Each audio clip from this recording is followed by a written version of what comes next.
Assalamualaikum warahmatullahi wabarakatuh dan selamat siang Bapak dan teman-teman sekalian. Waalaikumsalam warahmatullahi wabarakatuh. Siang, luar biasa, tetap semangat. Jadi pada kesempatan kali ini saya ingin meresensikan buku yang berjudul Spring in London karya Ilan Nathan. Jadi buku ini pertama kali terbit pada tahun 2010 dan cetakan ke-28-nya pada tahun 2022. Dan saya baru beli ini di tahun 2022. Buku ini memiliki 240 halaman dan buku ini merupakan salah satu buku dari serial tetralogi musim dari Ilan Nathan. Jadi sebelumnya Ilan Nathan sudah pernah menerbitkan buku-buku lain yang berjudul Winter in Tokyo, Autumn in Paris, Summer in Seoul, dan yang terakhir ini Spring in London. Nah, Spring in London ini memiliki tokoh utama yang bernama Naomi Ishida. Naomi Ishida adalah seorang aktris berkebangsaan Indonesia-Jepang yang tengah berkarir di London. Nah, Naomi Ishida ini merupakan saudara dari Keiko Ishida. Mereka ini memiliki kisah masing-masing, yaitu Keiko Ishida ini menjadi tokoh utama di buku Ilan Nathan, yaitu Winter in Tokyo. Sementara Naomi Ishida menjadi tokoh utama di Spring in London. Jadi semuanya masih berkaitan antara keempat series buku ini. Nah, Naomi Ishida ini bekerja di London sebagai aktris yang aktif, pemotretan majalah, model, dan lain-lainnya. Dan dia juga bekerja di salah satu majalah.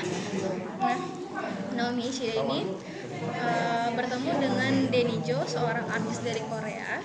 Dan mereka tuh memiliki proyek besar bersama, yaitu Naomi akan menjadi lawan mainnya Denny Jo di sebuah music video yang disutradarai oleh salah satu sutradara terkenal namanya Bobby Shin. Nah, Denny Jo ini selain sebagai seorang artis terkenal di Korea, dia juga seorang yang ingin menjadi sutradara, bermimpi menjadi sutradara, sehingga pada proyek besar kali ini selain menjadi model pada musik video, ia juga berambil alih menjadi seperti asisten sutradara sambil belajar menjadi sutradara agar bisa menggapai mimpinya saat nanti. Nah, di tengah proyek ini setiap kali Denny Jo ingin bersikap ramah kepada Naomi, Denny Jo selalu mendapatkan perlakuan yang sebaliknya, yaitu Naomi menolaknya. Naomi tidak pernah ramah balik ke dia karena suatu hal. Nah, Denny Jo ini sangat penasaran dengan alasan kenapa Naomi ini bersikap dingin kepada dia.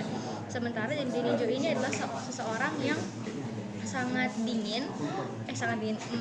Denny Jo ini adalah orang yang sangat ramah dan terkenal di Korea, sehingga tidak pernah ada perempuan yang menolak dia. Nah, suatu saat Denny Jo ini berusaha untuk mendekati Naomi, dan pada akhirnya Naomi perlahan-lahan mulai luluh kepada Denny Jo dan mulai dekat dengan Denny Jo sebagai teman. Pada awalnya Denny Jo memang berniat mendekati Naomi agar bisa berteman dengannya. Namun lama-kelamaan Denny Jo menaruh perasaan pada Naomi. Begitupun sebaliknya, Naomi juga menaruh perasaan kepada Denny. Namun suatu hari akhirnya terungkap alasan mengapa Naomi ini pada awalnya bersikap dingin kepada Denny, sehingga Denny ini merasa risih. Namun setelah perjalanan yang panjang, akhirnya Denny berhasil meluluhkan hati Naomi. Nah, jadi suatu hari mereka ini bertemu. Mereka ini seperti sedang menghadiri pesta di mana Naomi ini bertemu dengan seseorang yang membangkitkan ingatan masa lalunya begitu. Jadi ternyata Naomi ini memiliki ingatan masa lalu yang cukup kelam, yakni Naomi pernah menjadi korban pelecehan seksual. Jadi pelakunya ini adalah kakaknya dari Danny Jo. Jadi Danny Jo ini memiliki seorang kakak yang sudah meninggal sekitar 3 tahun yang lalu karena kecelakaan mobil akibat berkendara sambil mati. Nah, ternyata kecelakaan itu tuh ada tanggal mautnya dengan trauma yang dialami oleh Naomi sendiri. Jadi meskipun pelaku dari pelecehan itu sudah mati, namun tetap saja luka dalam hatinya Naomi itu masih sangat membekas.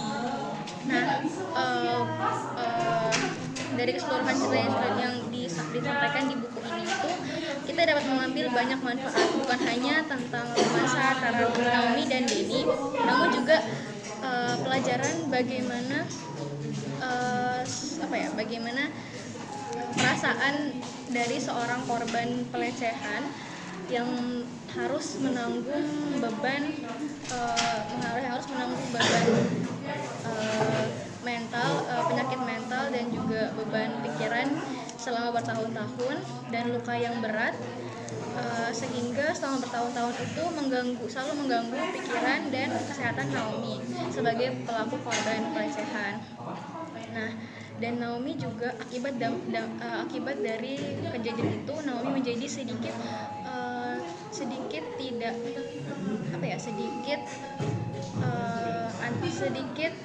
tidak suka berada di dekat laki-laki, baik itu laki-laki yang lebih tua ataupun yang lebih muda. Naomi tidak suka berada di dekat laki-laki karena traumanya itu. Namun Naomi ini punya teman sekamar, maksudnya teman satu rumah. Jadi kalau di London itu ada yang namanya flat itu seperti semacam apartemen yang punya beberapa kamar. Nah, Naomi ini tinggal di apartemen yang memiliki beberapa kamar itu bersama dengan 2 temannya. Nah, salah satu temannya ini adalah seorang gay, seorang LGBT. Namun dari sini juga kita dapat pelajaran bahwa ternyata di sudut pandang pelaku-pelaku pelecehan seperti Naomi ini, mereka itu justru lebih nyaman dengan teman yang seperti gay itu dibanding dengan laki-laki yang normal, karena ternyata justru laki-laki normal itu yang bisa melukai dan mencelakai seorang perempuan gitu dibandingkan dengan laki-laki yang memang gay. Tapi ya lalu pelajaran-pelajaran lain yang kita dapat ambil dari buku ini yakni tentang perjuangan Danny. Danny ini meskipun dia tidak tahu alasan mengapa Naomi sangat tidak ingin dekat dengan laki-laki, dan Danny itu malah berusaha keras agar bisa berteman dengan Naomi. Nah, ternyata dari usaha Danny itu tuh kita bisa belajar kalau misalkan laki-laki yang sabar dan mau menerima masa lalu dari perempuan itu adalah laki-laki yang sangat jarang ditemukan dan laki-laki yang patut untuk dihargai. Nah, jadi selain itu juga kita juga ada pelajaran dari sisi pelaku pelecehan, yaitu kakak dari Danny. Nah, jadi dari sudut pandang pelaku pelecehan itu ya pelajaran yang kita dapat ambil adalah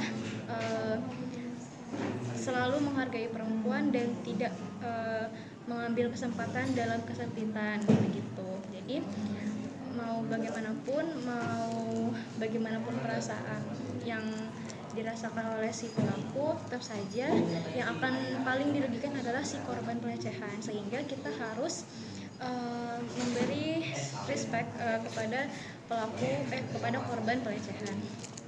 Nah, keseluruhan bukunya bagus, tidak ada kekurangan sama sekali menurut saya. Kelebihan buku ini yang pertama ada banyak pelajaran-pelajaran yang bisa kita ambil seperti yang tadi saya sebutkan. Lalu juga kelebihan buku ini sering dicetak ulang sehingga cover-cover di depannya itu selalu update, selalu berubah dan menjadi lebih berwarna dan lebih menggambarkan suasana dari London itu sendiri, musim semi di London. Baik, begitu saja yang dapat saya sampaikan. Kurang lebihnya saya mohon maaf. Assalamualaikum warahmatullahi wabarakatuh dan selamat siang Bapak dan teman-teman sekalian. Waalaikumsalam warahmatullahi wabarakatuh. Siang, siang, siang, luar biasa,